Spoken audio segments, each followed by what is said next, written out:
Hello, good morning. It's a nice, bright, sunny morning, and I've got a new story for you from North Wales. It's a legend, but legends always have some amount of truth in them. Now, this story is called Gelart Saves the Baby Prince. Many years ago, bad King John of England's daughter Joanna married Prince Llewellyn the Great of Wales in Chester Cathedral. At Prince Llewellyn's side was his faithful friend, a beautiful wolfhound called Gelart, who never left his side. Love for Llewellyn shone out of Gelart's eyes as he followed Prince Llewellyn everywhere. Prince Llewellyn and Princess Joanna were very, very happy together, and before long a beautiful baby boy came to join their family, and they called him David, or in Welsh, David. Gelart loved the baby, and he'd stand guard over his cradle for hours. Now, Prince Llewellyn and Princess Joanna lived in many different castles, and in those days the prince would go around to the different castles, stay there. He would meet with all the people round about, and if they had any disputes or anything like that, he would sort them out. And he was a very hands-on prince, and his people loved him. So every so often they would pack up their belongings and they would move castles. They did this, as I said, so that they could help the people. Now one day the prince decided that the court should move to a place which we now call Bed Gelart. It's a beautiful place. It's in a valley, and it has a lovely river running through it, and the river runs really, really fast, and it's rushing and it's sparkling and it's just absolutely amazing. It's a perfect place to fish and to hunt, and in those days there was a hunting lodge there and a monastery, and in those days fierce wild animals roamed the mountains and valleys.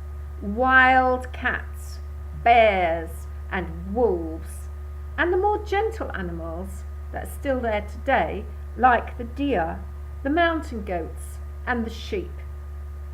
Now one day Prince Llewellyn decided to take some time off and go hunting with his friends and his wife Princess Joanna. And so they left the baby in the charge of his nurse, who was called Blodwen. And quickly they mounted their horses, and with Gelart and the other hounds running at their side with their tails waving, they set off for the mountains and the high valleys to see if they could find deer that they could kill and they could have for food. Now that would last them for quite a long time. And they liked the deer meat, which was called venison. So back at the hunting lodge, Blodwen, seeing that the baby was fast asleep, she sneaked off into the garden to meet her boyfriend. What she did not see was a huge, great grey shape slink into the house. Nor did she see another big shape fly over the garden wall and run into the house. What she heard was a growling, a barking, a thumping, and the baby crying. But instead of rushing in with her boyfriend and trying to rescue the baby, the pair of them ran off into the nearby woods. "Have you seen Gelart?" Prince Llewellyn asked his wife. "No," she replied. "I haven't seen him for some time now. I wonder where he is. It's not like him to leave us, especially when we are hunting. Gelart loves hunting." "You're right," exclaimed Llewellyn. "It isn't like him. Something's wrong. I feel it in my bones. I'm going back to the lodge. Maybe he's gone back there."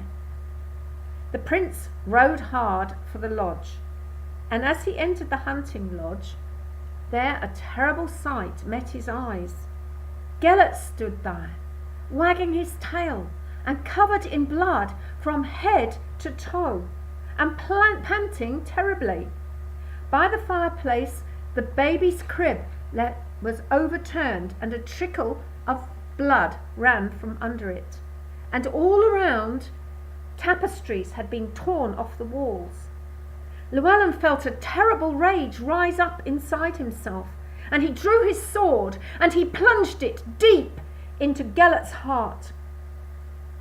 The dog gave his master one last look of love and puzzlement, and he let out one last howl. His eyes glazed over, his body twitched, and he lay dead. Now, Gelart's dying howl was answered by a baby's cry coming from underneath the cradle. Heart pounding, Llewellyn strode over to the upturned cradle and turned it over, and there was the baby lying on blood-soaked clothes, completely unharmed in any way. Although the blankets and the sheets were covered in blood, and alongside the cradle, hidden by a bloodied tapestry that had been torn down off the walls, was the body of a huge grey wolf. Gelart, the gentle wolfhound, had defended his master's baby like a tiger defends its cub. Llewellyn's heart was filled with grief and remorse, and with tears running down his cheeks, he knelt by his brave dog's side. But Gelart, the brave wolfhound, was dead. Tears ran down Llewellyn's cheeks, and he sobbed heartbrokenly as he thought of how bewildered poor Gelart must have been to have been cut down with a sword instead of receiving hugs and praise for rescuing the baby prince. Llewellyn gathered his dog up into his arms, and he took the body down to the river bank, and there he dug a grave with his own hands, and gently laid Gelart in it, and covered him up with soft earth. Then he set up a stone in his memory, so that people would never forget Gelart's bravery. It is sad that Llewellyn never smiled again. The place then became known as Bed Gelart, or Gelart's grave, and if you go there today, you can see Gelart's grave near the rushing river, and there is a stone which tells the story of brave Gelart and marks the place where Llewellyn buried him. Sleep in peace, brave Gelart. I think that this story teaches us not to act in haste, but to consider all the facts before doing something we might regret later. Goodbye. Have a great day.